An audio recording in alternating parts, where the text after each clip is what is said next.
Balandi un micro du pasteur Bobo, actualité compliquée, topé sibilo, mbote, ozali, micro du pasteur Bobo, notre bagatrobi, ezali, abile moko, regardé par Bana Poto, présenté par Bana Poto, bien que de plus en plus, ekoti na Congo, Kinshasa, tolobira ki makambo ya mboka na biso Congo, et puis ça mutu pasi, tomela ba doliprane, tomela badafalgan pour mutu pasi les gars qui sont ofandi basango ya Congo et puis ça va passer mais heureusement tomela mon sengolgan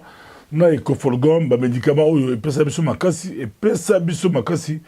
pour na mboka na biso Congo tolobi tokobunda tokolonga tokobanga te kobanga ekokende pe ya kabila kobanga ekokende kana bango po te mboka wana ya kota yango na baboti ya mbula mboka wana ya kobima mboka wana ya kotambola mboka ye wana ya kokende nega tolobaki basango ya mboka la biso Congo tomoni ba rebelle ya Katumba ya général ya Katumba bangola bauti kobotola ba localité belge je crois dans Tolande même la libre Belgique comme yango babotoli ba localité ebele bangola kabila babandel lutte ezaka bango babotoli kabila a récupérer mais na contexte oyo ya fait règne na contexte oyo ya mobulu ya contexte oyo ya dauphin ya contexte oyo ba opposé ba ko élection na contexte oyo me ba belge ba kiti na bangola ba fou du sud ba pays voisins ba ko pression ba sadek ba ko pression comme par hasard la politique hasard les raté comme par hasard ya Katumba à botoli ba localité ebele gouvernement Kabila ko ba reconnaître que non ba botoli ba moko ba reconnaître on a politique ce qui pour ba on a toujours ce que ba reconnaître c'est que ba botoli moko te be vous avez mis ça tout vous avez mis il y a tout matin on se peut exagérer mais ba botoli ebele Kabila Rwanda mais ba botoli ba botoli ba tiwa puis ezali moko ba question tout qui ba botoli ovira nde ekomona ke ekozala masolo ebandi bakompemele baovira baza pemele bafisi babaraka baza kobotola kuna bitumba ezali makasi bitumba eza mpenza makasi mais biso tolobi nini tolobi kake na bakongole tofungola mpe miso tokoma très prudent moto basola nyoka abangaka ta moselenge te abangaka moselenge te na ndenge ya kosala te abangaka moselenge te parce que toyebi ke ba Uganda ba Rwanda ba pays voisins basala ba guerre batia ba Congolais liboso basala ba guerre pour ba intérêt na bango lelo to umeli na occupation to sepelaka ba libérateur to umeli occupation to komi prudent pour toyebi ke solution ekouta na biso moko ba Congolais mais toali ko vigiler toali kotala na makambo yango et aussi ba leader politique ba patriote ba de la makambo yango ba évolution est-ce que ça makambo to kocha mutema est-il que na rata terrain bitumba Kabila bazali ko botole ba localité est-ce que c'est la complicité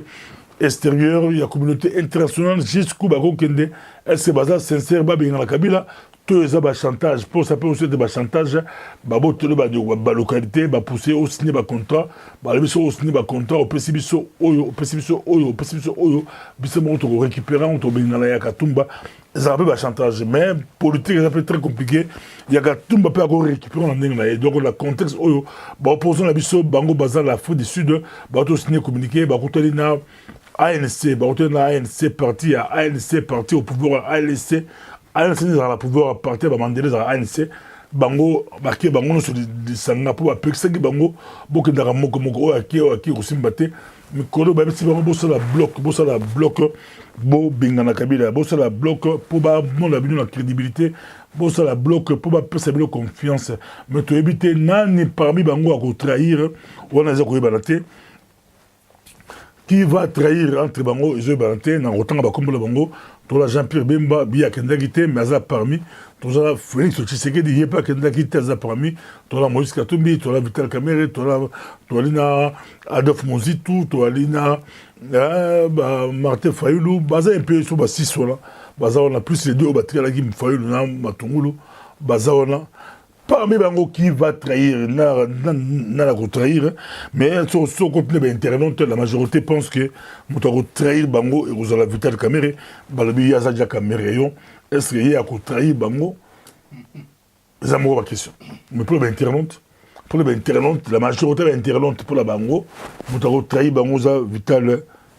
caméréo, avec caméréo, mais yépé, aïbine koloba wa PC déjà porte-parole, a commis porte-parole na bango pour aïbi koloba makamboyo, bakaboyo. Et puis ça va passer dans les mois sur donc nouvelle ligue qui est bah Katumba bali ko boto na mabele ba ko ba ko ne tuwa pi est-ce que bango bali Kabila Asika Kabila bali le roi de Ziri Kabila Asika na la sima ya Katumba ezamko ba question ba to ba ko se poser mais que Kabila a la difficulté au santé mikolo Kabila a la difficulté mais aussi la vigilance solution à soulèvement populaire yango comme la stratégie à ko boma ba jeune kino yango akomi na stratégie bakangi babomi malabo et puis so babomi bayobori bimbi la quartier po babangisa quartier bazobanga babiki ba jeune on ba quartier populaire ba quartier ba Masina ba Bambu ba Yolo ba Kalamu ba Kauka ba quartier wala ba Tiangu bango nde bakokumba lumbe bango nde bakokumba soulèvement populaire bali ko leya bango nde ba Kabila le ba opposant lokola nyama la bati likonga za kulia pizza ali bango dans l'élection na ye élection na ye pour Abdou Chadari aller à makile tout dans monoko mais azo comprendre garanté abano lia siko ba jeune mais aussi na yo na to stopper aussi na classe politique ba congolais de partout to stopper to longola bo joba na ki bolole ya ba ujana so ujana kotika bala batika mabele yo tata mokolo tina mbongo po bala kisa mabele ya bana ozana bana ya basi na poto obota bana ebele mais ozotina otinda $100 pour moi na wana na butu ala kisaka afungola chemise yo kosi moi si ok la toilette ozota la phénomène ujana ozobenga ozotinda ba $100 $200 tala ki bolole o bazana poso na yo kongo za la poso na yo obunda to bunda to libérer mboka to bunda to libérer mboka oyo bientôt Chadari azomona la CPI mutu makasika la si azado pas comme dit a comme CPI mais bon comme bango ba tirer makili pour la Bemba pour Bemba ba condamner une année et puis avec 300 000 bah c'est 3 mois pour à foutre 300 000 naï à côté présenté parce que à ça ça qui 10 ans il a considéré à ça ça peine mais c'est payé après c'est 3 mois pour foutre 300 000 mais à ça droit ça pas peine soit mon qui est barreau ça l'appelle barreau ça pas peine pour la Kinshasa de lobby Kabila a fêté à mêler à CP pesa à CP dans un mois au santé à ça au CP la pesa pour banque c'est pays sur le botigi Bemba bisoto longo la c'est sur botigi Bemba bisoto longo et bango bien et comment il procès politique pour la bango américain baza rocha pression batika Bemba américain baza rocha pression batika Bemba botala makambo ndenge ezali kokende na ndenge moko ya ko sagalate congolais zwa conscience congolais fungula mayele congolais tala congolais yebela congolais obunda po na mboka na yo Congo ezali mboka na yo. Je suis pour Kassavoubou à le Parlement britannique le 17 octobre. Il y a la présidente de la diaspora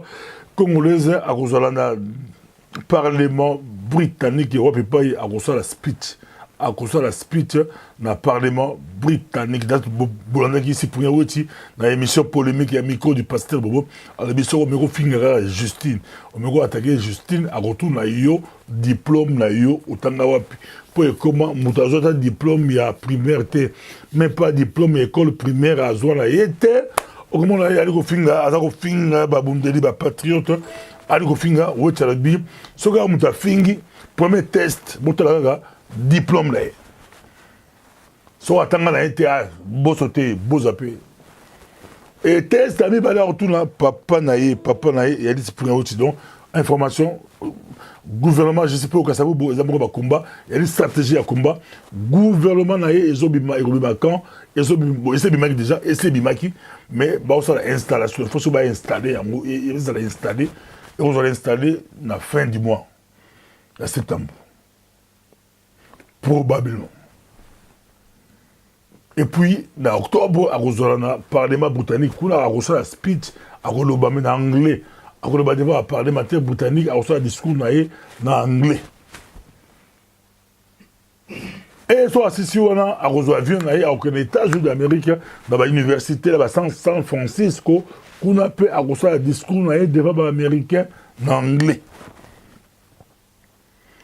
Bon, pour des fois peut-être interpréter on va traduire mais comme il y a le bar anglais, le bar allemand, le bar suisse, le bar langue belé, ba langue belé a préféré la langue ata a le bango le cours à accent à anglais mais à koloba anglais ba ko kaye présidente ya diaspora congolaise makamboyo ezali ko pesa pasi Congo la biso ezali ko kende mais heureusement tout ça la batu o ba ko bunda pour la biso bato ba ko jouer ba rôle bato ba ko jouer ba rôle ba bito soutenir bango to kende liboso to soukisi awa ezalaki micro du pasteur Bobo lelo zali sit-in devant Union européenne il y a mouvement à Paris cause de 13h à 15h la chomana boya biso to zala wana la chomana devant parlement il y a Europe kula ba Congolais ba boya partout ba ko sala sit-in pour la boycott ya élection pour la discours ba opposant mais la discours bah, résistant, bah, que l'élection là, dans pays occupé, dans pays sous occupation, bah élection là, et et le communauté, et le chizengu, et le zéro, et le côté, et le pesa, et le côté, et le komoko, et le qui et micro du pasteur Bobo Barabi Congo, et le koinda, l'icolo, et le koinda, Kabila Robert Tamakan, et banité. Ba pomme de terre ils ont déjà ba carotte ils ont déjà agobeta ba wapi agobeta makan et banité bana ba gobeta et rozola ba patriote et rozola yakatumba et rozola ba pays voisin et rozola sadek et rozola ba opposant plus agobeta ma et banité mais ce qui est sûr à Roliama ce qui est sûr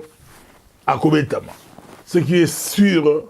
à Kotambola pour yakanisa qui soit à Chadari à Pémi mais bah ici bah patriote bah congolais bah opposant bah communauté internationale bah voisin bah Angola bah Brazzaville bah ici était tout ça la pousse à la stabilité il y a bah beaucoup la biso tant que yo zawana ils ont risqué région ils ont déstabilisé Joao Lorenzo a changé les boules là il faut tambolo Kabila Masco you have to move. Il faut tambolo. Na néerlandais babaka ye mutu wek. Ba allemand babaka vek. Ngolais vek. Kabila vek. Kabila vek. Makaboyo. Et ça là qui micro du pasteur Bobo de Tomondali prochainement. Merci.